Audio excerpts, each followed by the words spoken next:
I've seen Tom Cruise fly off the mountain about 10,000 times now. And we wanted to know. What happens? Where's he going? And we found out. We're not going to tell you. We're not going to tell you. Obviously, because that'd be a spoiler. Spoilers. Maggie, how'd you feel about Dead Reckoning Part 1? I loved it. Oh! It's really great. I would say it's definitely in the top half of Mission Impossible movies. Yeah. If you had to say which one is the best. Oh, God. And it's hard, right? Yeah, it's hard. I enjoyed the 6th one, and I like the 3rd one. That opening is just insane. These are all also really good movies. Yeah, they are. They're very well written. They're fun. I love 3. It kind of reinvigorated the franchise, the heart, because of him being married in it. I feel like it just set it apart. So I'd probably put 3 at number 1, and then Dead Reckoning and Fallout would probably be fighting for 2nd and 3rd in my head. My only thing would just be that it's a part 1. Yeah. There's not really a cliffhanger. How many movies have we seen this summer that have had cliffhangers? Yeah, like stupid cliffhangers. And I mean, we even begged, please don't let Mission Impossible end on a cliffhanger. I feel like it's similar to like Deathly Hallows Part 1. It's not like a hard to be continued. Like it ends, and like there's more to the story, obviously. Yes. But it's not like, will Harry live? Will the fawns jump over the shark? Like it's nothing like that. It was subtle. Dobby free now. Master give Dobby a sock. Is she dead, Potter? I will say the stunts are very good, as always. Haley Atwell, her chemistry with Tom Cruise, amazing. Yes. Amazing. You could feel just the sexual tension dripping off the screen. Also, this is the actress that played Mantis in Guardians of the Galaxy. Palm. I really, really enjoyed her. She's great. She did a really great job. Oh, and I loved her in this. She's funny. Yeah. Like, she's supposed to be strange and awkward. It was good. It just cracked me up. All right, everybody. This is the spoiler section. If you don't want to be spoiled on Mission Impossible's Dead Reckoning Part 1. I can't believe Tom Cruise was dead the whole time. No, he wasn't. Oh, my God, Maggie. Ethan Hunt will never die. He is the physical manifestation of destiny. Still he my is favorite line. Forever immortal. So, okay. They killed off his girl. Yeah. Well, his lady friend. Very... Elsa. Like, very anticlimactic with her. Yeah, but I feel like... I don't know. She always flipped the switch, though, in the movies. I mean, like, sure, but for 1 minute, yeah, I'm going to steal all this crap. And then the next minute, yeah, I'm going to work with you, Ethan. And then the next minute, oh, I'm not going to work with you. Well, honestly, it's not even that. It just feels like her character was, like, sidelined, and then they kill her. And it's like, well, like, I mean, you've set her up for 2 movies to be, like, this very big important love interest. Yeah. And then we just kind of off her for no reason. And don't get me wrong, like, I actually, I hate to say this, but I prefer him with Haley Atwell, because, I mean, just their chemistry is just way, like, leagues better. Yeah, and I told you this in the car. Quit killing his women, for God's sakes. Really that like theme is getting so old. Like that, and I mean, at least they didn't kill say his wife, Elsa but weird, but, like, she was a really good character, and, like, she could fight. She could do it all because she was part of the Britain's IMF. Yeah. And then they fridge her.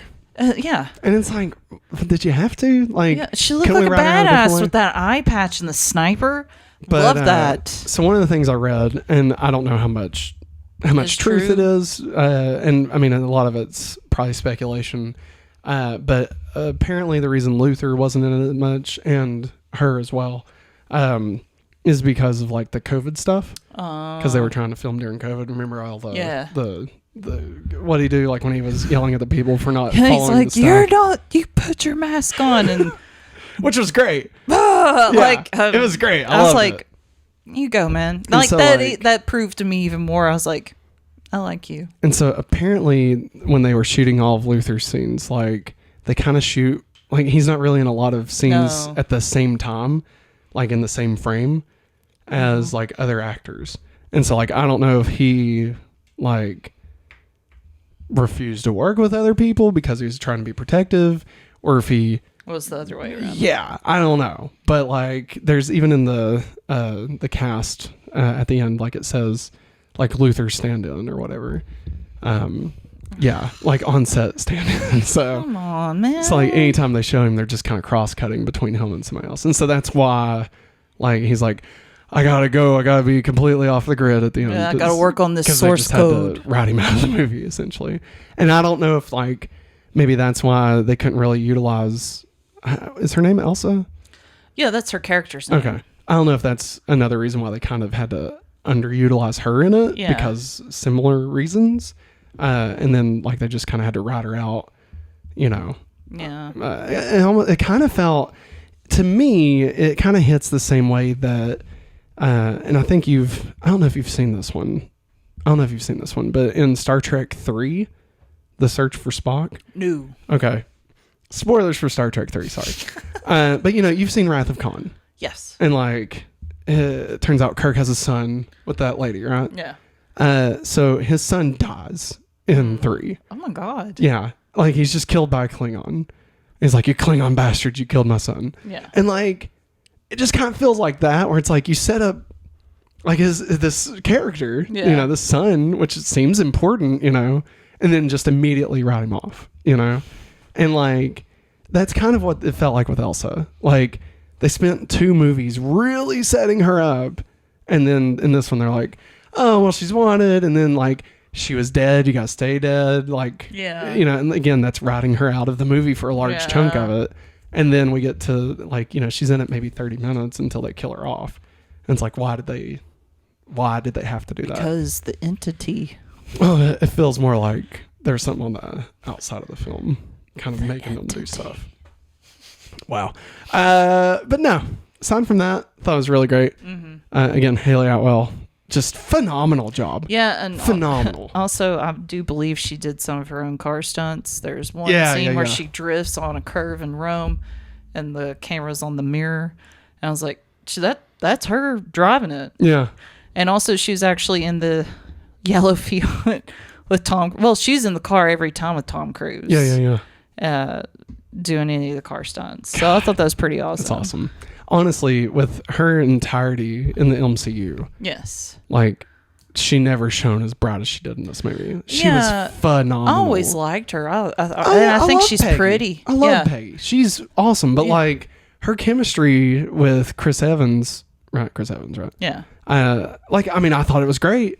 But then I saw her with Tom, and it's like, fuck, like this is really good, Like this is really solid. I agree. I mean, it was kind of nice, like that she didn't know anything about them. Yeah, and she was somewhere between Elsa and his wife. Yes, where like she wasn't helpless, but she also wasn't like a super spy. No, yeah. So like she still needed help, but like he could take care of herself. Because he kept on asking, are you okay? You're gonna be okay. You're gonna be okay. Everybody's gonna be okay. Because like I guess like Elsa was not really boring, but like you were never really that concerned about her because she matched Ethan. Yeah. And like that's what made Ethan attracted to her. And so like you kind of lost that little bit of drama, I guess, that you would get out of a character like that. Yeah. Which is probably why they brought his wife back in the end of 6. So they could have like, oh, well, if this goes off, she dies. Just so we can kind of caption on,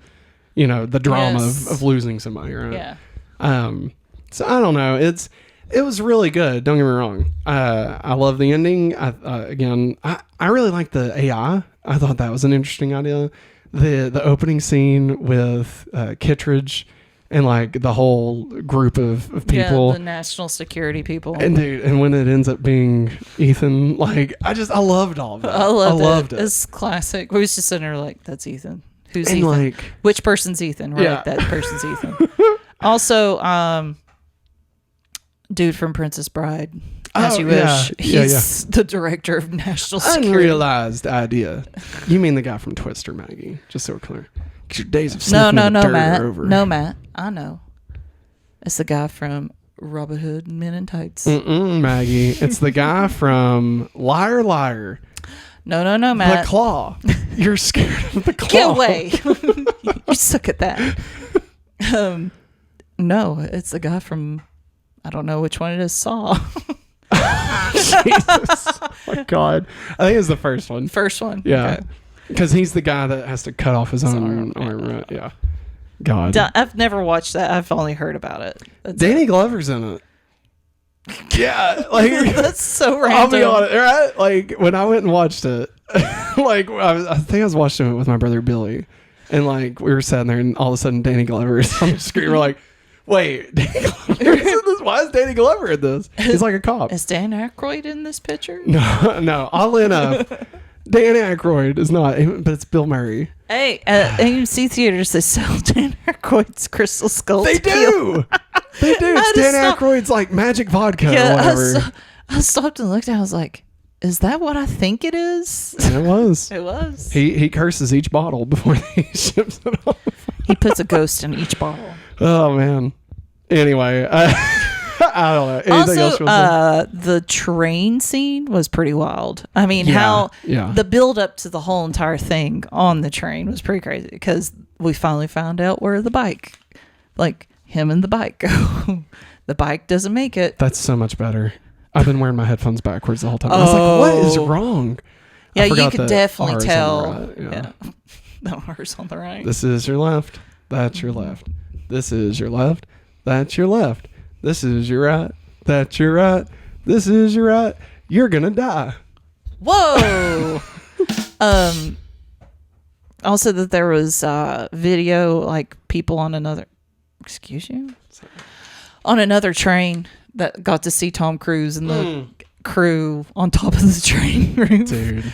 I thought that was wild. But the fact that they built a train so that they could crash it is the best thing ever.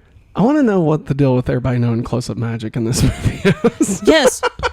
I want to know. It's great. But did Tom Cruise teach everybody close-up magic? Yes. I like to imagine that Paul Rudd came in and taught everybody close-up magic. He was the close-up magic consultant. You know what? It makes me think. What? I was thinking Barney Stinson told them. Oh, my God.